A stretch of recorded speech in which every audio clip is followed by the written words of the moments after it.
ছোট্ট শিশুকে সাথে নিয়েই ফুল বিক্রি করেন এক মা। মা এই শব্দটি পৃথিবীর সবথেকে ছোট্ট হলেও এটি সন্তানের কাছে মহাশক্তির মহোৎস। বিশ্বকবি রবীন্দ্রনাথ ঠাকুর বলেছেন, মা হলেন জগৎজননী, তার চেয়ে শান্তির ঠিকানা আর কোথাও নেই। তেমনি একজন শান্তির ঠিকানা রোকেয়া বেগম। পেশায় ফুল বিক্রেতাকে দেখা যায় ঢাকা বিশ্ববিদ্যালয় ও শহীদ মিনার এলাকায়। পেটের তাগিদে প্রতিদিন কাজে বের হতে হয়, তবে 1 বছর বয়সী ছোট সন্তানটিকে রাখতে হয় নিজের কাছেই। কাজের সঙ্গেই চলে সন্তান লালন পালন। স্যান্ডেলিনা সো, রূপচর্চায় আভিজাত্য।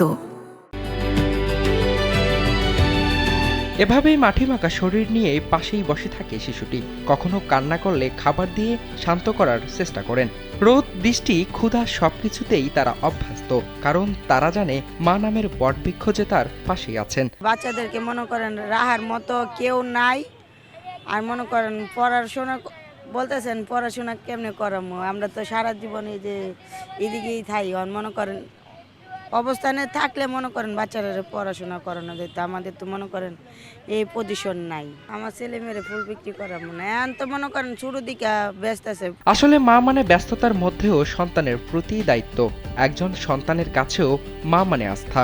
সব কাজের মধ্যেও মা পারেন তার সন্তানের সব প্রয়োজন মেটাতে, কারণ মায়ের ভালোবাসায় কোনো স্বার্থ নেই, কোনো প্রাপ্তির প্রত্যাশা নেই। শাহবাগ, টিএসসি, রমনা পার্ক এলাকায় ঘুরলে দেখা যায় অনেক নারী সংসার ও সন্তান সামলানোর পাশাপাশি স্বামীর সমান আয় করেন ফুল বিক্রি করে। তাদের দুঃখগাথা দিনগুলো ফুলের মালায় গাঁথা হয় রাস্তার ধারে। সেই মালাগুলো বিক্রি হলেই তাদের জীবিকা চলে। তবে রোজগারের প্রয়োজনে ঘরের পুরুষটি একা বের হলেও সন্তান নিয়েই বাইরে যেতে হয় মায়েদের।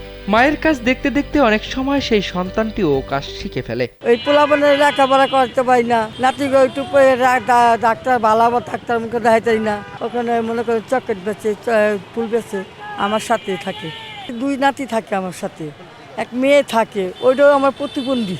ওইটাও মনে করেন প্রতিবন্ধী দেখে সমস্যা কিছু করতে পারি না, কোনো একটা ডাক্তার দেখাইতে পারি না। আমি চাই যে আমার ছেলে মেয়ে ভালোভাবে সুস্থভাবে পড়ালেখা করুক, ভালো হোক, আমার মতো যেত না হয়। বিভিন্ন সূত্র বলছে, রাজধানী ঢাকায় ফুল বিক্রির পেশায় নিয়োজিত আছে প্রায় 2 শতাধিক নারী। তাদের বেশিরভাগই সন্তান নিয়েই ফুল বিক্রি করেন। কাজের প্রতি সম্মান আর সন্তানের প্রতি দায়িত্ববোধ থেকেই এসব কর্মজীবী মায়েরা চালিয়ে যান জীবনযুদ্ধ।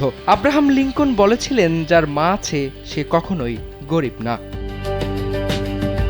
কিশোর রায়, কালবালা।